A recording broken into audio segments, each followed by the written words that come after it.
Buenas noches y bienvenidos. Por favor, ¿me pueden confirmar si se ve la transmisión del PPT? Sí, se ve. Ya. Bien, para esta sesión tenemos que revisar el metabolismo celular. Metabolismo celular que comprende organelas bioenergéticas. Ahora, de estas organelas tenemos que ver dos básicamente. La de nuestro interés es la mitocondria y adicionalmente en nuestro sílabo nos pone lo que sería los cloroplastos. Aquí tenemos el índice, energía celular.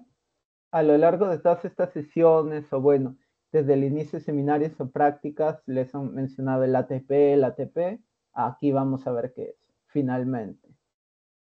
Aquí tenemos las moléculas energéticas también, porque el ATP no es la única moneda energética, por así decirlo.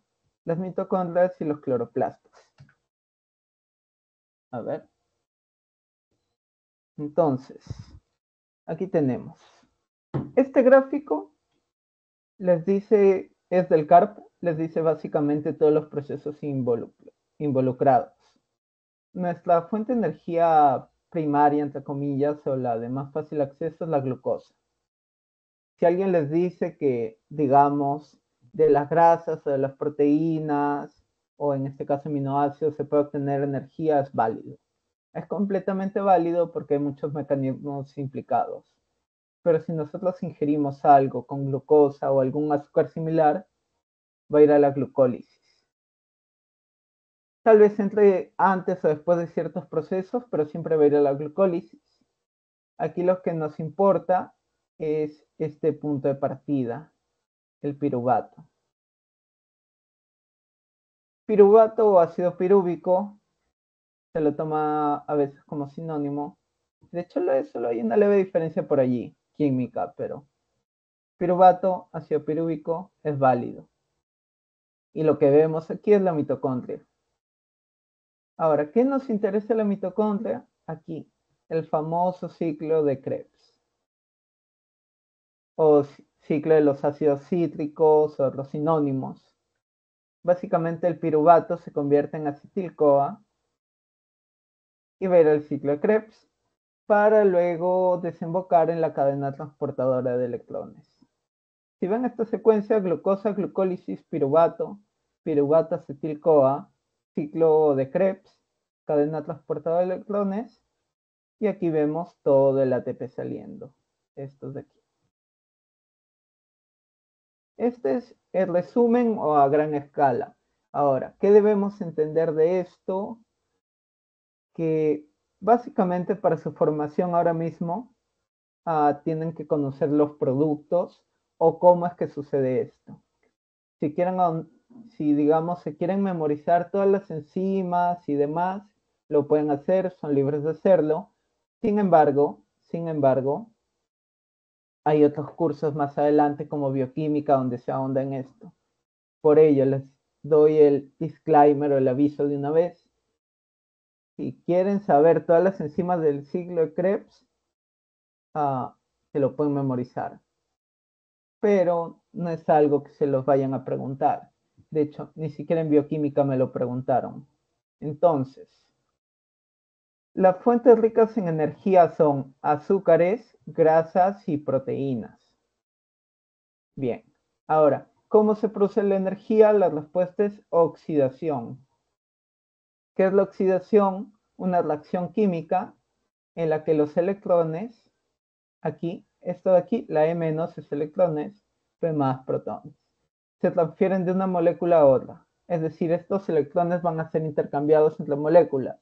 Esto que va a causar un cambio conformacional o de la composición. De tal manera, si una molécula le está dando electrones a otra, ambas de cierta forma van a cambiar. Entonces tenemos un donador y un aceptor. No se olviden de esto. Esto también se los mencionan en su teoría. Entonces, si en nuestro cuerpo nosotros estamos ingiriendo la comida, alimento, un jugo, lo que sea, básicamente nosotros somos o partes de nuestro cuerpo, moléculas de nuestro cuerpo son los aceptores. ¿Quién serían los donadores? Los alimentos. Si tú te comes un pan, te comes tu arroz chaufa, lo que sea, va a contener carbohidratos. Y estos carbohidratos van a ser los donadores o donantes de electrones. Ahora, monedas energéticas. Nosotros no somos, digamos, como lo que sería una refrigeradora, un microondas, no. Básicamente nuestra energía no fluye libremente, sino que está hecha en forma de ATP, NADH y otras moléculas. Ahora, ¿qué significa esto? Que básicamente este ATP que vemos aquí va a ser nuestra energía. Ya hemos hablado previamente del AMP cíclico, la proteína G, y vemos que el ATP tenía un rol allí. Entonces, el adenosín trifosfato es una moneda energética, o digamos, es la moneda energética más representativa. Luego tenemos el NADH, que es la nicotinamida adenina dinucleótido. Normalmente se le dice por la abreviatura, pero no está de más que sepan el nombre. Y para terminar con esta parte teórica de la energía celular, tenemos rutas energéticas. Aquí habíamos hablado de glucólisis, ciclo de Krebs o ciclo del ácido cítrico y la fosforilación oxidativa, que refiere a la cadena transportadora de electrones y a la quimiosmosis, que ya vamos a ver. No se mareen por los nombres ahorita, pero ya, si ya encaminaron esta parte, les va a ir bien en el resto. Igual, como estoy compartiendo pantalla, no, digamos que tengo que minimizar para ver si me preguntan algo. Entonces, si por A o B quieren preguntarme algo, no les ha quedado claro, por favor, solo interrumpan. No me molesta, solo que digamos, al momento de compartir pantalla no puedo ver ambas cosas al mismo tiempo. Y siéntanse libres, porque estamos entre alumnos. Ahora, aquí tenemos el ATP. Cuestiones importantes y vamos a comenzar por los gráficos. Nosotros habíamos hablado de ATP, ADP y AMP.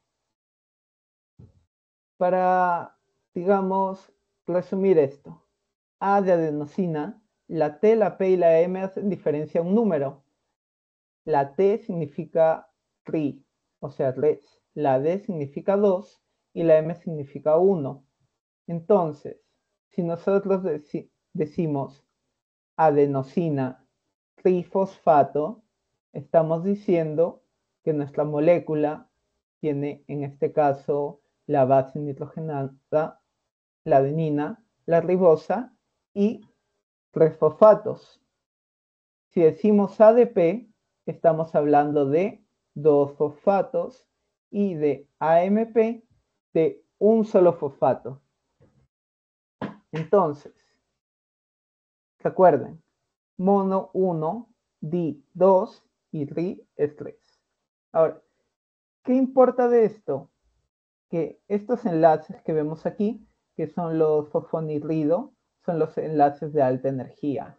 ¿Qué quieren decir estos enlaces? Que por acción de hidrólisis, es decir, con ayuda del agua, porque el agua es el medio para todo, se va a romper este enlace. Y cuando se rompe este enlace, hay liberación de energía. Por eso decimos que el ATP es una moneda energética. Entonces, ustedes me dirán, ya, entonces el ATP funciona así. El ADP también tiene un enlace. Si el adenosín trifosfato tiene dos enlaces, porque tiene tres fosfatos, el adenosín difosfato solo tiene uno. ¿Qué quiere decir? Que la AMP no tiene un enlace de alta energía. Miren, este es un enlace fosfodiéster. Entonces, como factor energético, el rey, el que está en la cima de todo es el ATP. Pero también funciona el ADP. Y el AMP, pues, en realidad no tiene aporte alguno. Y bueno, aquí lo que les decía, tenemos el enlace fosfonhidrido de alta energía aquí, lo tenemos también aquí, y aquí no hay. Básicamente esa es la funcionalidad. La ribosa, la base nitrogenada. Este es un modelo tridimensional, más que nada para que lo vean, porque esto de aquí, bueno, es en 2 dimensiones, por así decirlo, pero tridimensionalmente esta es la forma. Ahora, ¿qué nos dice la teoría o, digamos, los conceptos teóricos? Enlaces fosfanhidridos. El ATP, como tiene 3 fosfatos, tiene 2 enlaces de alta energía. Aquí lo tenemos. La liberación se da por hidrólisis, ya les expliqué, del agua. Y los destinos de la energía liberada. Puede ser para el citoesqueleto, contracción muscular, transporte, porque recuerden que los motores moleculares también usaban ATP. Aquí también tenemos el movimiento celular, la división intracelular de organelas, que también está anexado a la división celular. Y bueno, básicamente ya habíamos visto previamente, o bueno, también en sus clases, que hay varias cosas que dependen de ATP y otras que no. Por ejemplo, el transporte pasivo y el transporte activo. Pasivo no requiere ATP, activo sí requiere ATP. Y aquí vamos con la primera pregunta de su pretest. Señale lo correcto. La alternativa A nos dice, solo los carbohidratos son fuentes ricas de energía. Esto es falso. También tenemos a las grasas y también tenemos parte de las proteínas. El ATP posee 3 enlaces de alta energía. ATP tiene 3 fosfatos. Por tanto, tiene 2 enlaces. Esto es falso.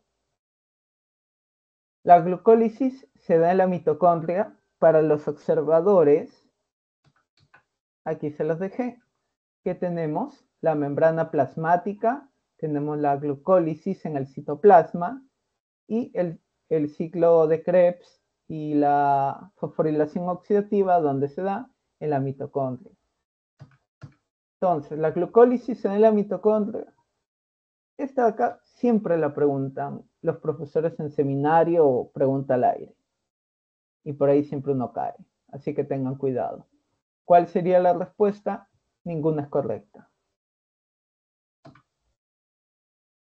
Hasta aquí, igual, si tienen alguna duda, me la comentan, por favor.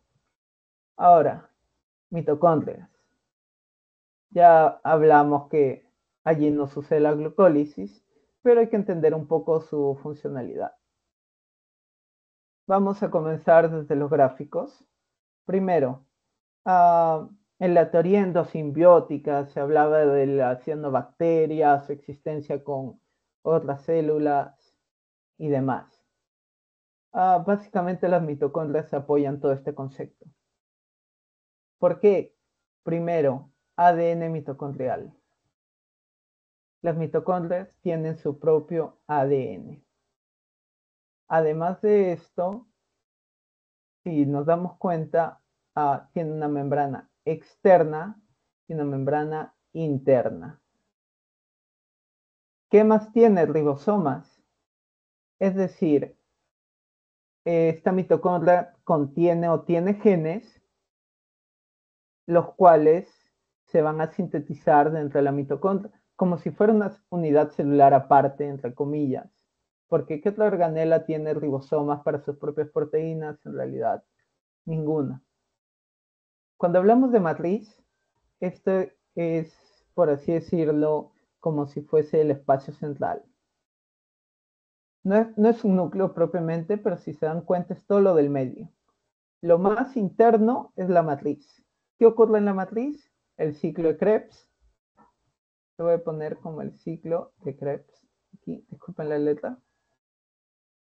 El ciclo de Krebs y la fosforilación oxidativa ocurren aquí. Ahora, si tenemos dos membranas, significa que hay un espacio entre ellas. Es el espacio intermembrana. Y importante para la fosforilación oxidativa, las crestas. Todos estos pliegues, o mejor dicho, invaginaciones que veamos por aquí, son las crestas mitocondriales. Y esta es una fotografía electrónica de las mitocondrias. No la van a poder ver por un microscopio simple, pero aquí vemos como la segmentación. Como esta solo es una foto, no se puede apreciar así, pero ya vemos básicamente la morfología. Ahora vamos a hablar lo teórico acerca de estas. Son encargadas del suministro energético necesario para la actividad celular mediante la respiración celular. Respiración celular básicamente es el ciclo de Krebs sumado a ¿qué? Fosforilación oxidativa. Glucólisis, aquí no. Si tal vez se usa el acetil-CoA, que es, digamos, un producto del piruvato o una fracción del piruvato después, pues la glucólisis no se da aquí. ¿Qué más tenemos? Síntesis de ATP a partir de glucosa. Porque digamos que el piruvato proviene de la glucosa y el acetil-CoA proviene del piruvato. Ácidos grasos y aminoácidos. Aquí les menciono los ácidos grasos y aminoácidos porque es los procesos como la beta-oxidación de ácidos grasos y muchos más procesos que involucran a estos ácidos grasos y a aminoácidos o pequeños péptidos. Ahora, posee porinas. Las porinas básicamente van a estar ubicadas aquí en la membrana externa y van a permitir el paso de iones, metabolitos, polipéptidos. Ahora, esto de aquí son los sinónimos de la mitocondria. Se lo pusieron en su teoría, así que se los incluyo. Blefaroplasto, condroplastos, condriosomas, gránulos fucsinofílicos, mitogel, cuerpos parabasales, vermículas, sarcosomas, cuerpos intersticiales, plastosomas, plastocondrios, bioblastos. Tal vez le pongan como distractor en una pregunta, así que por ahí denle una leída.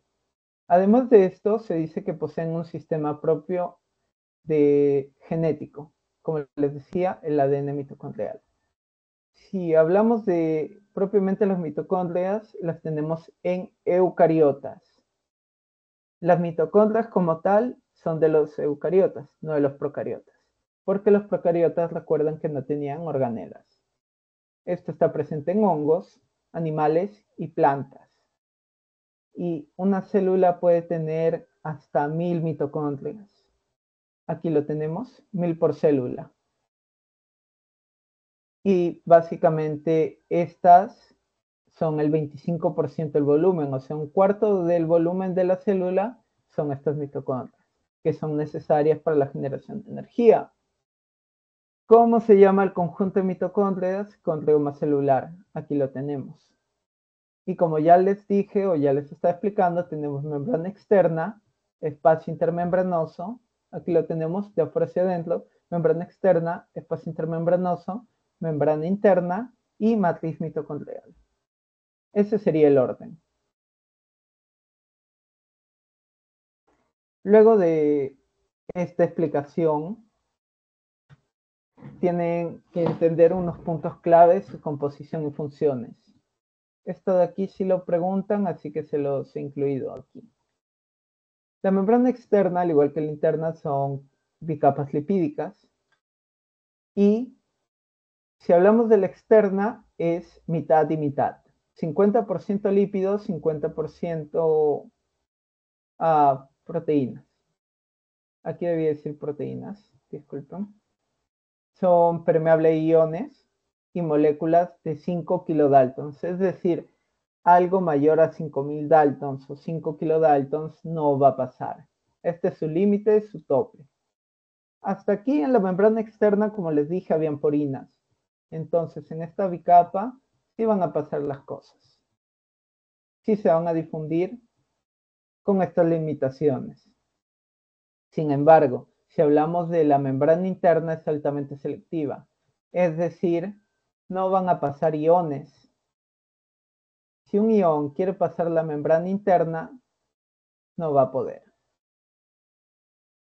Tampoco pasan moléculas de 5 kilodaltons y, como les dije, ningún ion pasa, ni siquiera el hidrogenión. Y aquí cambia la composición, 80% proteínas, 20% lípidos, y el 50% de estos lípidos, es decir, el 10% del total, es la cardiolipina.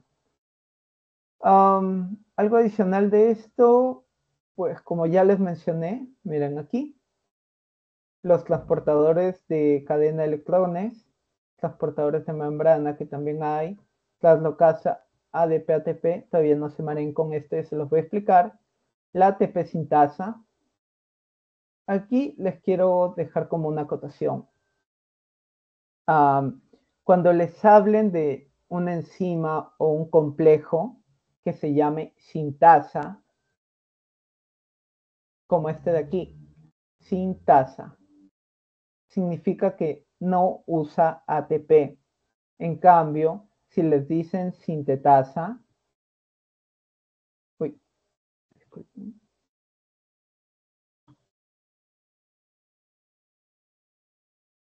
Si les dicen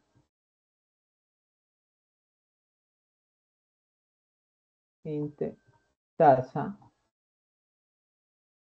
miren la diferencia. Sintasa no usa ATP. La sintetasa usa ATP. Esto es para que lo diferencien un poco. Tengan en cuenta esto. Ahora, la ATP sintasa tiene dos segmentos, por así decirlo, dos unidades, F0 y F1. Ya les voy a hablar de ellas más adelante. Ahora, este contenido de la matriz, se los menciono. Tienen el complejo piruvato deshidrogenasa, TH significa deshidrogenasa, enzimas del ciclo de Krebs. Si se produce el ciclo de Krebs en la matriz mitocondrial, significa que deben tener las enzimas. Si se produce la beta oxidación aquí, también deben tener las enzimas. Si se oxidan aminoácidos, también. Luego tenemos los ribosomas y el ADN mitocondrial propiamente. Tenemos ATP, ADP, magnesio, calcio y potasio y otros metabolitos. Y para el espacio intermembranoso, acuérdense de este de aquí, citocromo C, ya lo vamos a ver también, y enzimas dependientes de ATP. Funciones: producción de la energía, respiración celular, integración del metabolismo de los azúcares, que es la oxidación del piruvato.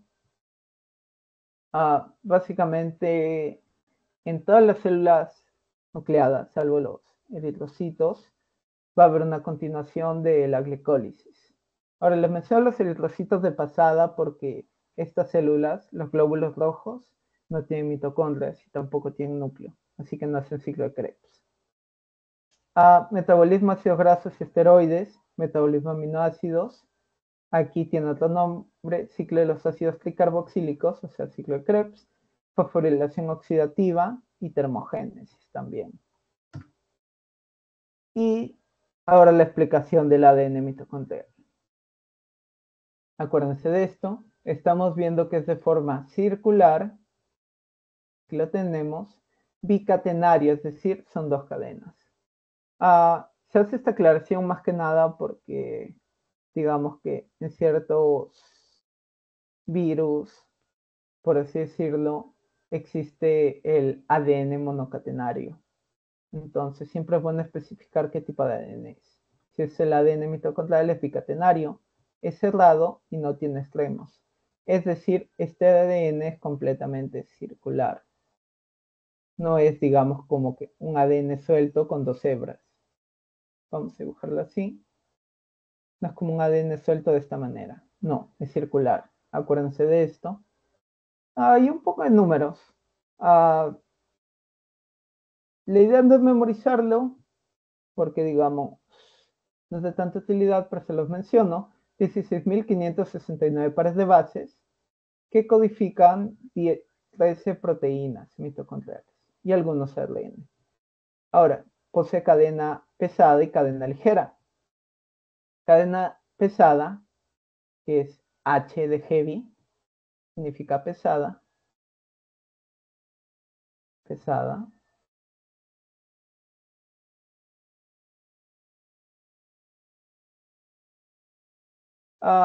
Básicamente pesa 5.168.726 daltons. ¿Qué va a tener? 4.096 adeninas, 22.171 citosinas, 5.180 guaninas y 5.122 timinas. En cambio, la ligera pesa un poco menos y miren aquí, se invierte. Las timinas tienen 4.096, en la cadena pesada eran en adeninas, por tanto las timinas son 5.122 y aquí también se invierte. 5.180, 2.171. Esto no creo que se los pregunten, se los mencionó porque sí, pero bueno, importante. ¿Cuántas copias de ADN tiene la mitocondria? De 2 a 10. ¿Cuántos genes? 37. ¿Para qué los va a usar? 2 para ARN ribosómico, 22 para ARN transferencia y 13 para ARN mensajero. Que bueno, en este caso son para las proteínas participantes de la fosforilación oxidativa.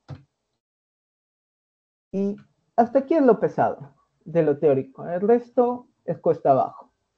Así que vamos a la segunda pregunta. Referente a las mitocondrias, marque lo correcto. ¿Existe el ADN mitocondrial? Claro que sí. El ADN mitocondrial humano posee una cadena pesada y una cadena ligera. ¿Se los acabo de explicar? Sí. La composición de su membrana externa es 50% proteínas y 50% lípidos. Sí. Por tanto, todas son correctas. Y llegamos a la glucólisis. Estas son todas las enzimas que participan en la glucólisis hasta llegar a lo que sería el ácido pirúvico o el piruvato propiamente. Pero no sé memorizar nada aquí. Lo único que deben saber de todo este proceso es que comenzamos con lo que sería la glucosa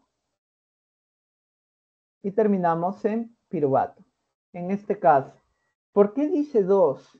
La glucosa posee 6 carbonos, el piruvato posee 3 carbonos cada uno. Entonces, de cada glucosa vamos a sacar 2 piruvatos. Importante aquí, y no se olviden. Aquí que vemos, se está gastando un ATP, 2 ATP. Se están gastando 2 ATPs para generar energía, un poco contradictorio, pero es necesario. ¿Por qué? Porque se le está quitando este fosfato para ser añadido a la glucosa en posición 6.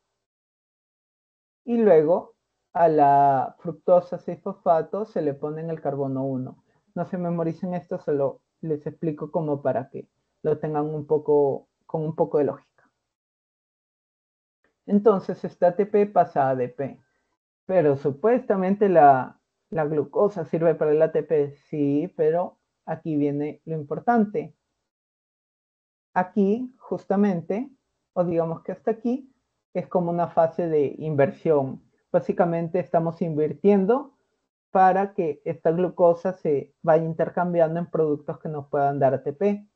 Por ejemplo, aquí están ingresando 2 ADP, porque son 2 moléculas aquí, para darnos 2 ATP. Hasta allí es como que gasté 2, invertí 2. Estoy en 0.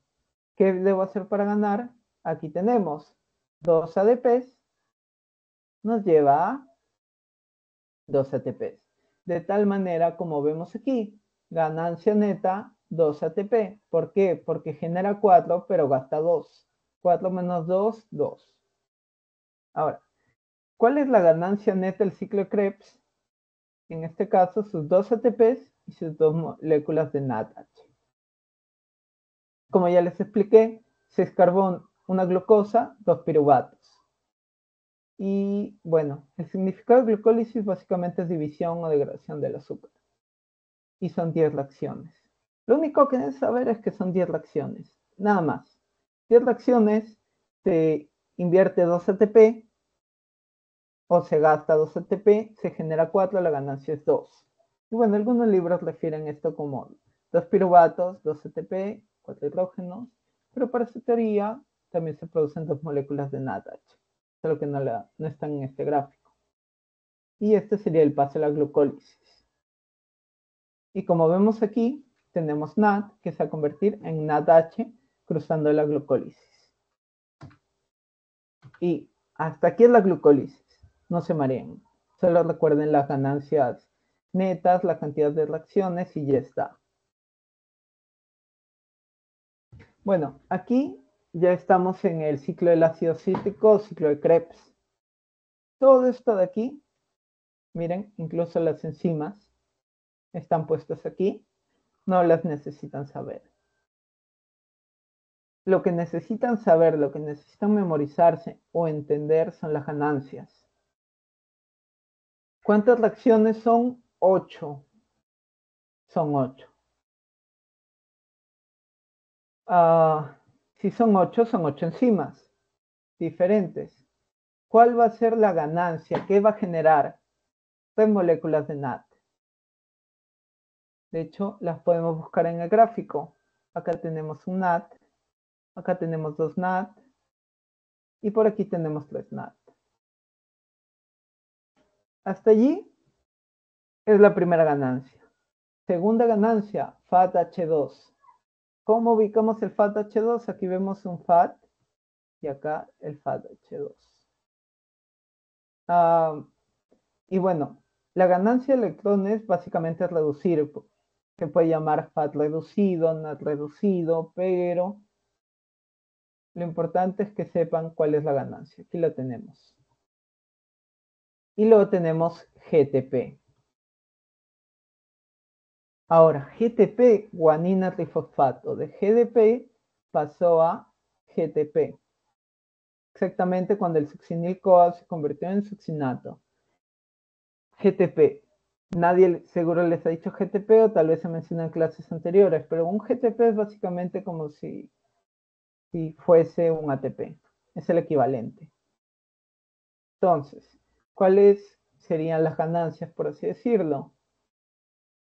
Si tenemos que hemos generado 3 NAT y cada NAT vale 3 ATPs, aquí podemos decir que son 9 ATP.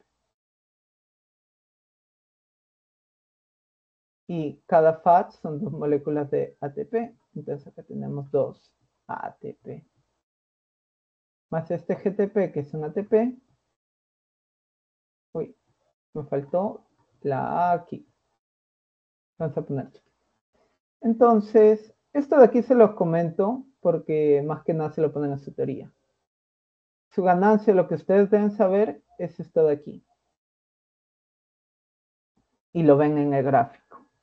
Es decir, 3 NAT, un FAT reducido y un GTP. Esa es su ganancia. Esto de aquí no es tan obligatorio que lo sepan, tal vez se los enseñan, tal vez no, pero allí. Ahora, estos sustratos y enzimas solo los pongo en guía para que, digamos, no esté presentado vacío. Son 8 pasos, 8 fracciones aquí que vemos y los referentes sustratos. Luego de esto, miren, glucólisis y ciclo Krebs en una diapositiva cada una, con los productos. Revisen su teoría, compárenlo y allí van a ver que les dice lo mismo. O tal vez yo me equivoco, tal vez hay alguna diferencia, así que no está de más. Ahora, fosforilación oxidativa, aquí lo vemos, oxidativa. Se los voy a explicar comenzando el gráfico. Habíamos hablado de que existe una membrana interna. Aquí tenemos membrana mitocondrial interna y una matriz mitocondrial, que básicamente sería todo este espacio interno y un espacio intermembranal.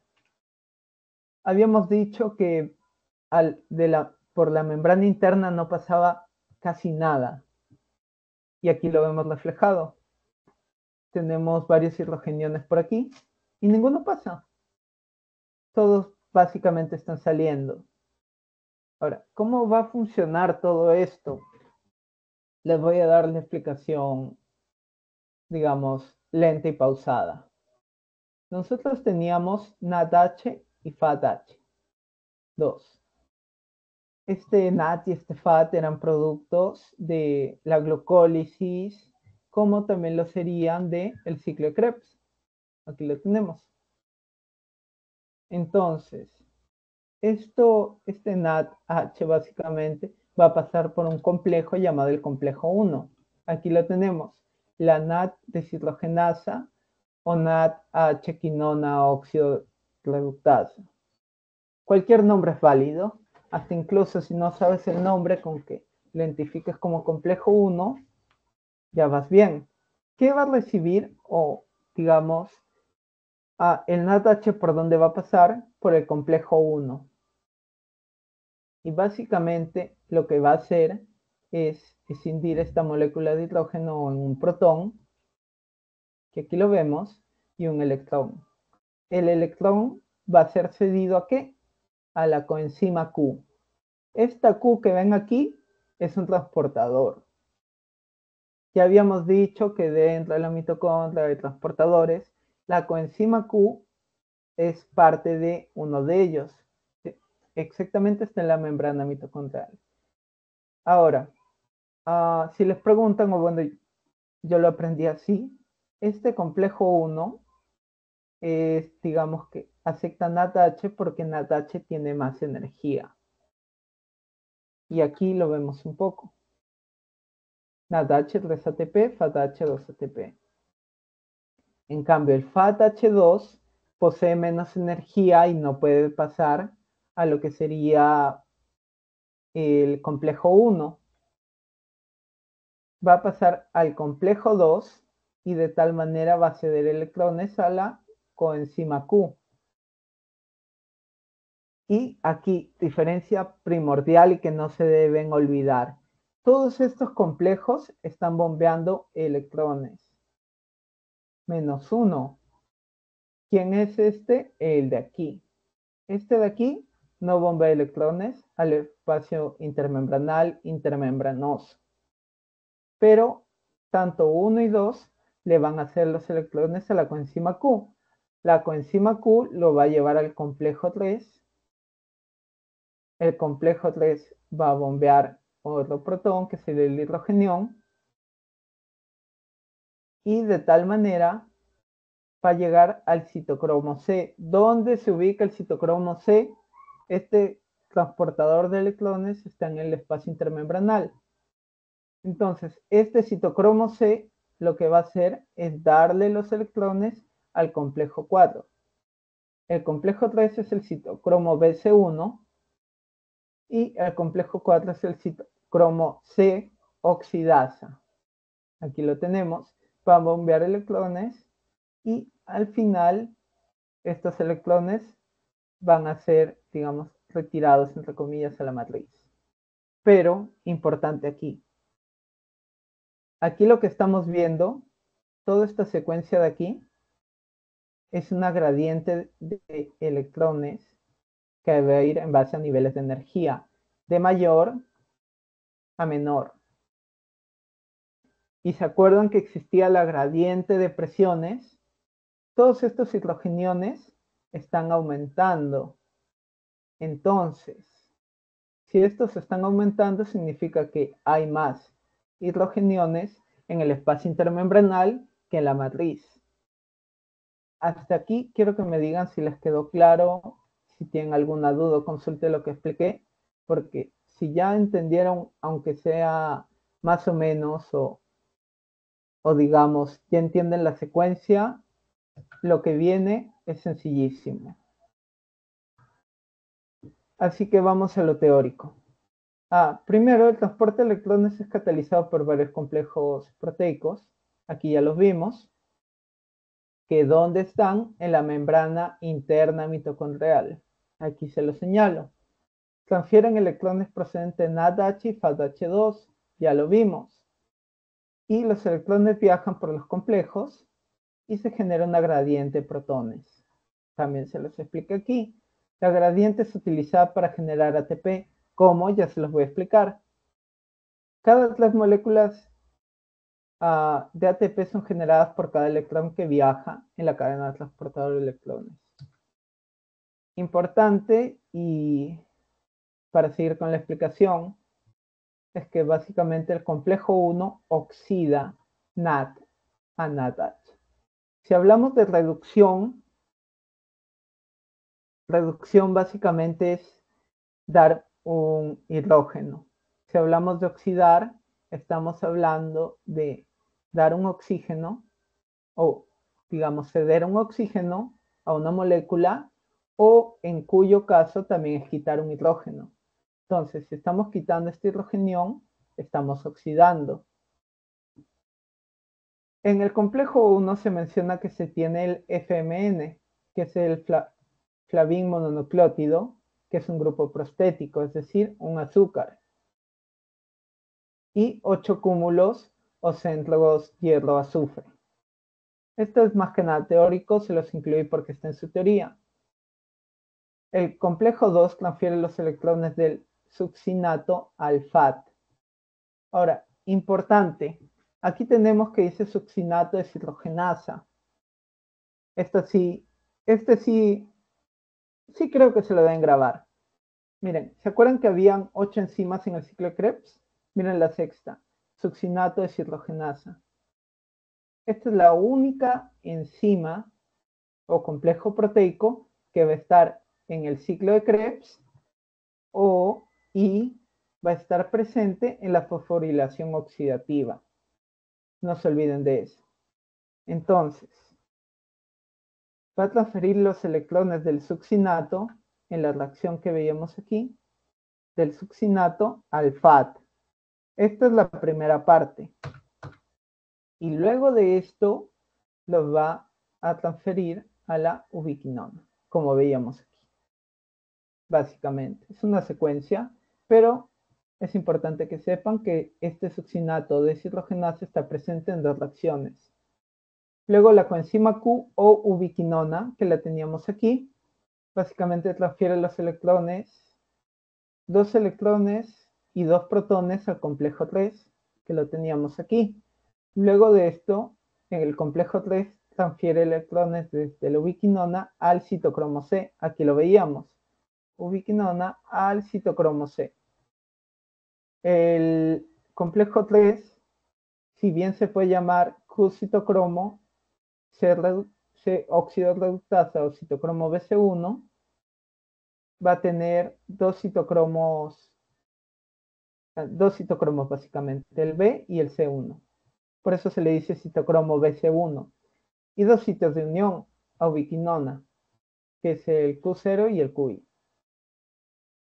El citocromo C transporta electrones de uno en uno, entonces va a ir hacia aquí, luego va a regresar y así sucesivamente. Y el complejo 4 transporta electrones desde el citocromo C al oxígeno. Importante para el oxígeno es esto, miren, aquí ven que dice medio O2. Básicamente, el aceptor final de la cadena transportadora de electrones va a ser el O2. Y este O2 básicamente se va a juntar con moléculas de hidrógeno para formar lo que sería agua. Básicamente es ello. El final de la cadena transportadora de electrones es el aceptor final, que es el oxígeno, que va a dar por producto lo que sería agua al conjugarse, unirse a lo que sería los hidrógenos. Y aquí, en este esquema, les voy a enseñar un poco cómo se da lo de la ATP sintasa.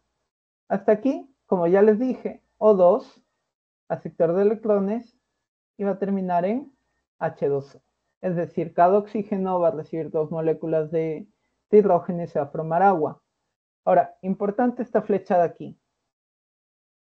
Nosotros habíamos dicho que esta membrana era altamente selectiva y tenemos alto hidrogenión aquí. Y tenemos bajo interno. Por gradiente de presiones va a tener que ingresar a lo que sería la matriz. ¿Cómo lo hace? A través de la unidad F0. Unidad canal también le dicen, y esta es la F1. La F1 es todo esto de aquí en sí.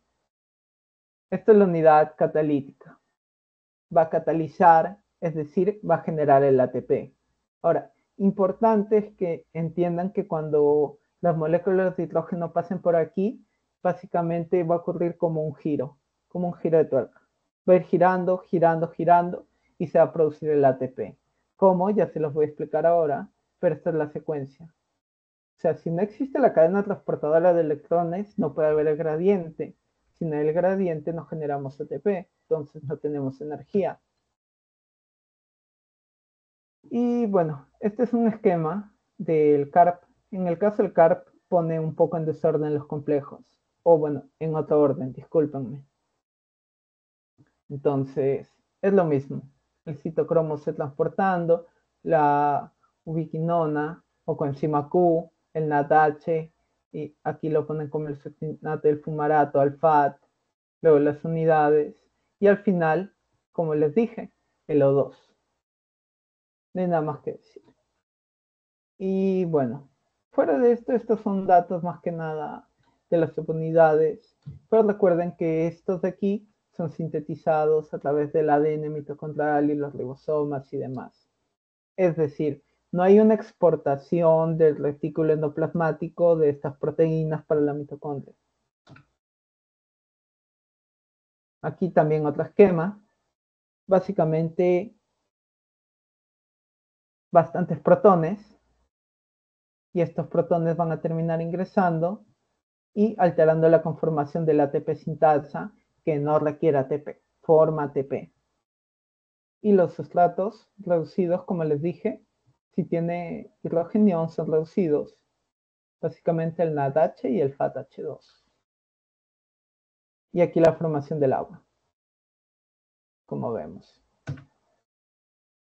ATP sintasa. Aquí sí, atención, porque si lo aprenden, ya nada más que decir. Primero, como ya les dije, motor F0, también le dicen poro, unidad bombeadora además, y F1, que propiamente es la ATP sintasa, la unidad catalítica. Ya, el F0, ¿qué va a tener? Unidad bombeadora de protones, porque básicamente van a ingresar por aquí. Posee de 10 a 14 subunidades C, estas de aquí, que forman lo que sería el anillo C. Es decir, el poro propiamente va a estar formado por las subunidades C. Tiene dos subunidades B, en este caso aquí las vemos. Las B están haciendo un tipo de conexión o estabilización entre comillas. Aquí tenemos las dos subunidades B y una subunidad A. ¿Dónde está la subunidad B? Entre la B y la C. Ahora, la explicación sencilla y rápida es que el ingreso de protones provoca un giro de 120 grados, es decir, un tercio de vuelta. ¿Por qué es importante referirnos a un tercio 120? Ya se los voy a explicar.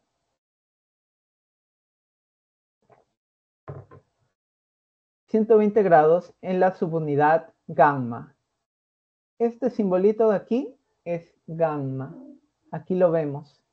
Es decir, la que va a girar, la que va a causar los cambios, es la gamma, 120 grados. Y esto que causa cambios conformacionales en las subunidades catalíticas. La gamma, como vemos aquí, está conectada a alfa, beta y demás. Entonces, F1 es la unidad catalítica que contiene dos sitios de fijación a ATP y ADP. Ya les explicaré cómo es esto. Y 5 subunidades. Aquí las vemos. Tienen conteos diferentes. Tenemos 3 alfa, 3 beta, tenemos una delta. Si ven este símbolo de aquí, o un triangulito, significa delta. La gamma y la epsilon. Son letras griegas, básicamente. El orden regular de estas letras es alfa, beta, luego la gamma, que no me sale tan bien, luego la delta, y luego epsilon. Entonces tiene 3 alfa, 3 beta y 1 de resto. Importante que sepan que la que gira o la que causa los cambios a causa del bombeo de protones es la gamma. Tema importante aquí para que no se olviden, las subunidades catalíticas beta, en este caso, adquieren la forma abierta, en inglés open, relajada, en inglés loose, de suelta, y tensa. ¿Cómo funciona esto? Aquí se explica. Miren, primero vamos a ir por el gráfico A, que es este de aquí. Básicamente, en esta representación esquemática, el paso 1, los protones por la membrana inducen un cambio en la conformación laxa. Es decir, esta estaba abierta y ha pasado una conformación laxa. Al estar abierto no hay fijación de ADP y fosfato.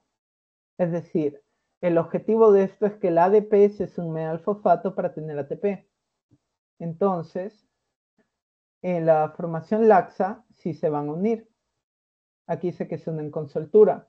Luego pasamos al paso 2. Los protones siguen bombeando por el gradiente. Esto causa la conformación ajustada. Cuando tengamos esta conformación ajustada, va a ocurrir, por así decirlo, una fijación del ATP y el fosfato. Y va a continuar el bombeo para llegar al paso 3. Básicamente se une el ADP y el fosfato inorgánico porque estamos en una formación tensa de la subunidad beta. Y bueno, aquí dice, unidos con firmeza se condensan en forma espontánea para generar el ATP. No se requiere ningún cambio de la conformación para este paso, es decir, una vez que llega al T, solo, es decir, aquí se va a formar el ATP. Y luego, cuando llega a la conformación abierta, el ATP sale. Es básicamente. Aquí lo que nos dice es que la afinidad por el ATP disminuye de forma notable y permite la liberación del producto. Y bueno, si lo queremos ver, digamos, desde otro plano, ya integrado, aquí lo podemos ver.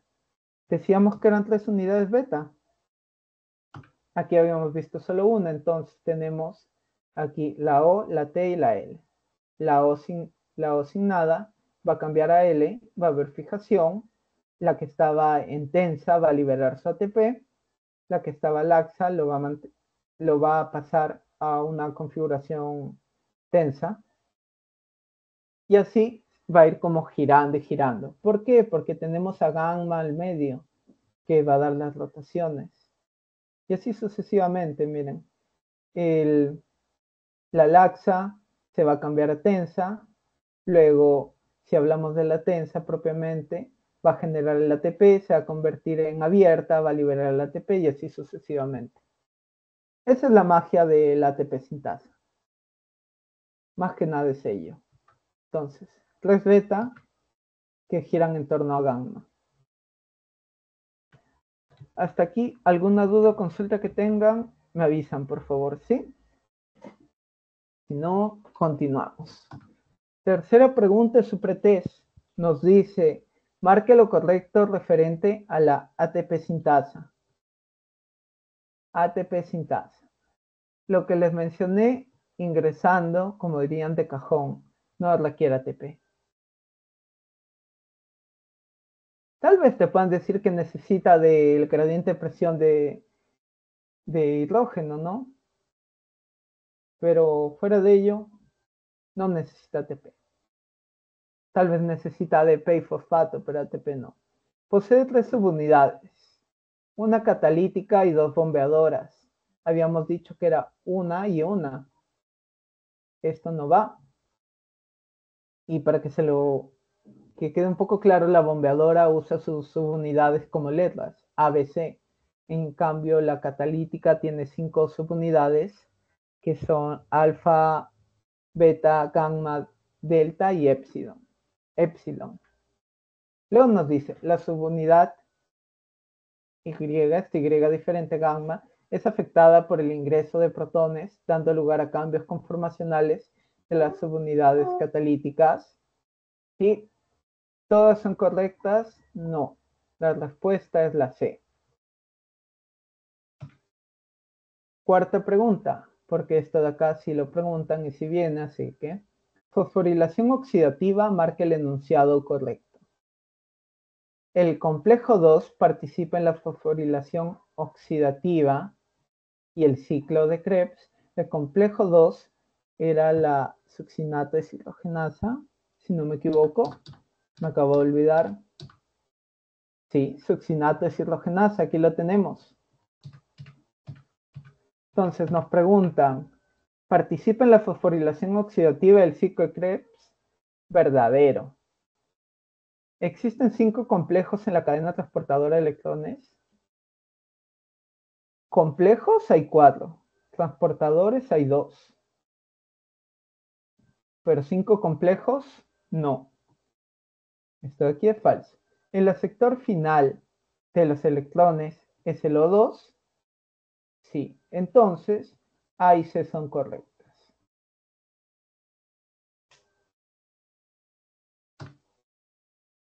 Y bueno, a partir de aquí hemos acabado con todo lo que es mitocondria y en este caso para mamíferos, ¿no? Ahora vamos a hablar de célula vegetal porque también está incluido en su sílabo. Si hablamos de célula vegetal, tenemos que entender que tenemos mitocondrias y cloroplastos, tenemos ambos. La célula vegetal tiene ambos, en cambio la célula animal solo tiene mitocondrias. Básicamente, como repasé clases pasadas, las vacuolas almacenan agua y alimento. Los plastidios, básicamente, tenemos cromoplastos, que estos cromo de color, flores y frutos a través de sus pigmentos amarillo y naranja. Flores, frutos, pigmento amarillo, naranja, cromoplastos. Cloroplastos en la fotosíntesis con la clorofila. Leucoplastos incoloros y como almacén. ¿Cuáles nos interesan? Estos de aquí. Voy a intentar ser lo más práctico en este tema para que se les quede más lo de mitocondria que esto de aquí. Básicamente las plantas necesitan luz. Ahora, en su configuración que tenemos membrana externa y membrana interna. Miren, pegadísimas. Básicamente todo lo que está adentro es como si fuese la matriz. Pero vamos a tener otros nombres. Por ejemplo, tenemos lo que sería la membrana del tilacoide, es decir, hay una membrana aquí que envuelve a los tilacoides. El espacio libre, o si lo quieren ver como una analogía, el citoplasma, entre comillas, de los cloroplastos es como si fuese el estroma, todo este espacio de aquí. Tenemos ribosomas, el ADN cloroplasto, miren, también, y la grana. Ahora, teóricamente, ¿de qué vamos a hablar aquí? Los cloroplastos tienen grana, integrana, tilacoides y la clorofila. Ya. Realizan fotosíntesis en horas de luz. Sí, ese es conocimiento general, pero recuerden, la fotosíntesis es en horas de luz únicamente. Son descendientes de las bacterias fotosintéticas productoras de O2, basados en la teoría endosimbiótica. También nos hablan de la interconversión de energía que está mediada por la quimiosmosis. Se me olvidó mencionar. Esto de aquí, básicamente es la quimiosmosis. El gradiente químico está haciendo lo que sería el... me estás refiriendo creo que a esto como gradiente de presiones, no. Gradiente químico de iones es la quimiosmosis la que va a causar todo lo que sería este cambio y generación de ATP. Pero volviendo a esto, las reacciones fotosintéticas de transferencia de electrones o fase luminosa, donde se realizan en la membrana de los tilacoides. Membrana de los tilacoides, aquí lo tenemos. Tienen una cadena transportadora de electrones y ATP sintasa. Miren, similar, pero diferente. Generan ATP y NADH. Y las reacciones de fijación de carbono o fase oscura se realizan en el estroma, es decir, aquí. Si aquí se realiza la primera reacción, aquí la segunda. Básicamente, por la enzima rubisco. Rubisco, ¿qué significa? Ribosa 1,5-difosfato carboxilasa oxidasa. La fijación del CO2 mediante el ciclo de Calvin. Hasta aquí es lo teórico que deben saber. ¿Cómo se los voy a explicar para que no se lo olviden o tengan, digamos, la noción de esto? Por ejemplo, en la fase luminosa, la cadena transportadora de electrones, tenemos dos complejos, el PS2 y PS1. Básicamente, el PS2 es el fotosistema 2 y el PS1 es el fotosistema 1. ¿Qué tienen estos? La clorofila A, B y carotenoides. Y los electrones van a ser estimulados por lo que sería la luz solar, ¿no? Entonces, se transportan desde el PS2, fotosistema 2, PS2 en a PlayStation 2, así que el fotosistema 2 al fotosistema 1, es decir, al revés. Es como las COP en el Golgi, eran al revés. Aquí, por ejemplo, tenemos que va del 2 al 1. Aquí lo tenemos, el 2 hacia el 1, que lo tenemos aquí. Entonces, este es el inicial, este es el final, entre comillas. Y esta es la cadena transportadora de electrones. Ahora, un poco de similitudes. Aquí tenemos el estroma y aquí tenemos la membrana de la tilacoides.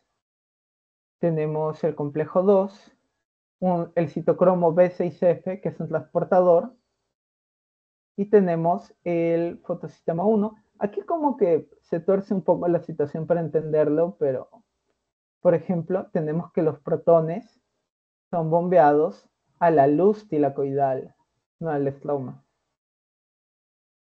Y el gradiente se da de adentro hacia afuera. Aquí lo tenemos. Esta es la ATP sintasa.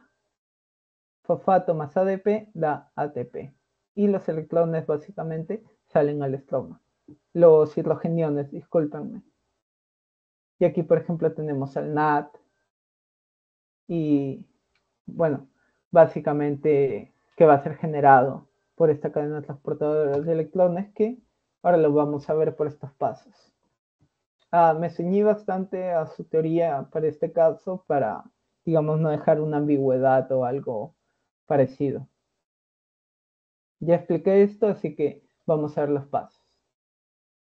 Primero tenemos la fotooxidación de la clorofila. La clorofila va a perder electrones.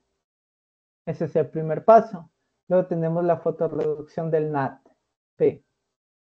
En este caso, los electrones van a ser recogidos por el NADP y convirtiéndose en NADPH.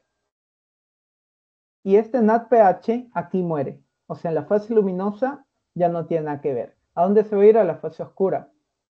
Ahora, no tenemos una molécula, entre comillas, externa que esté dando los electrones, como en el caso de la mitocondria. ¿Qué pasa? Que el agua, en este caso, va a ceder estos electrones. Electrones formados del agua pasan a los que se perdieron en el fotosistema 1.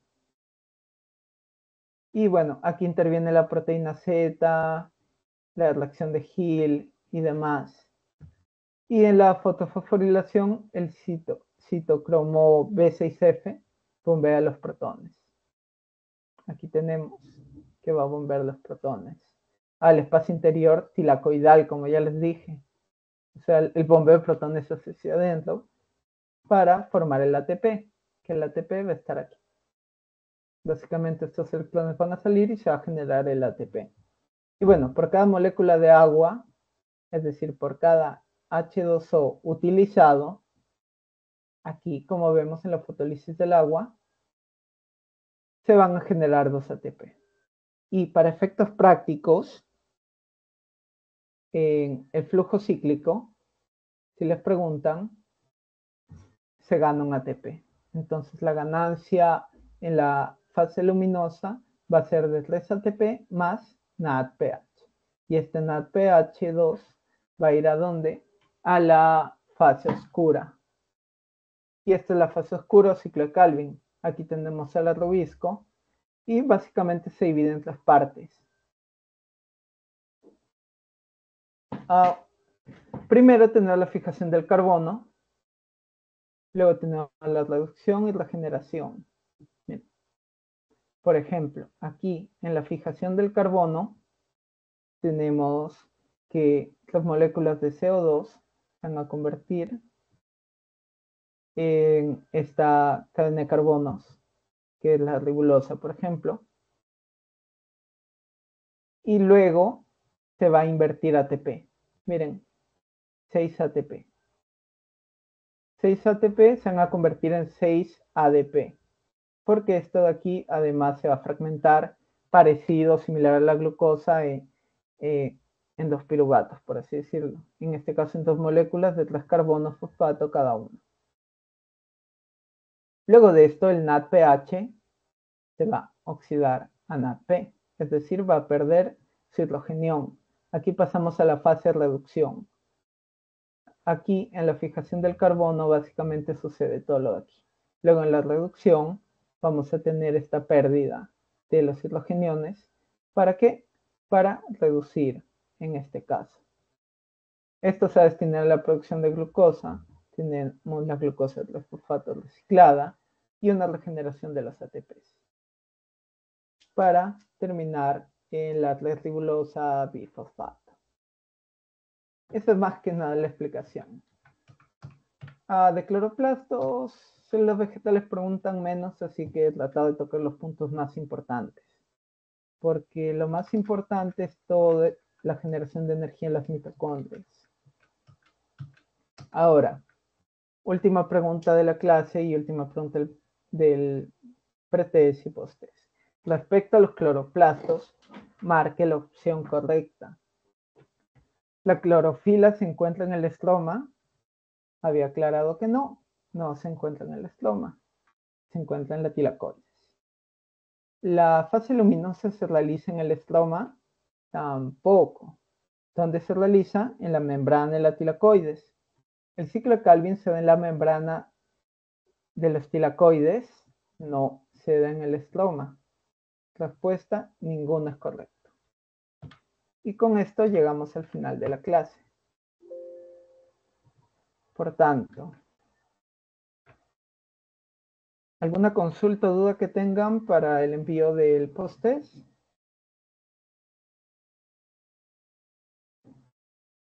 Si tal vez la tienen después, igual me la pueden comentar. Ahora mismo lo que voy a hacer es enviarle el post-test.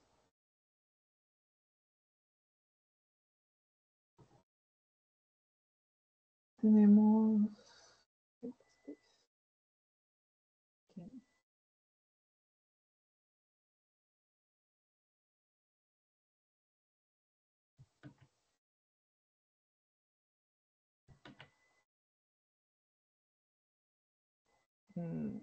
No, esta no era.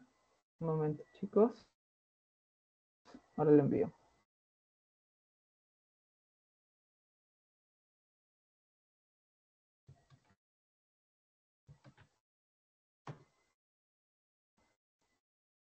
Ya, se los envío por este medio.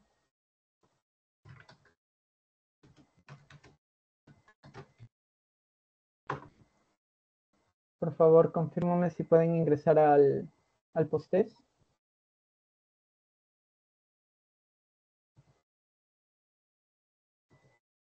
Si alguno tiene un inconveniente para ingresar, me comenta.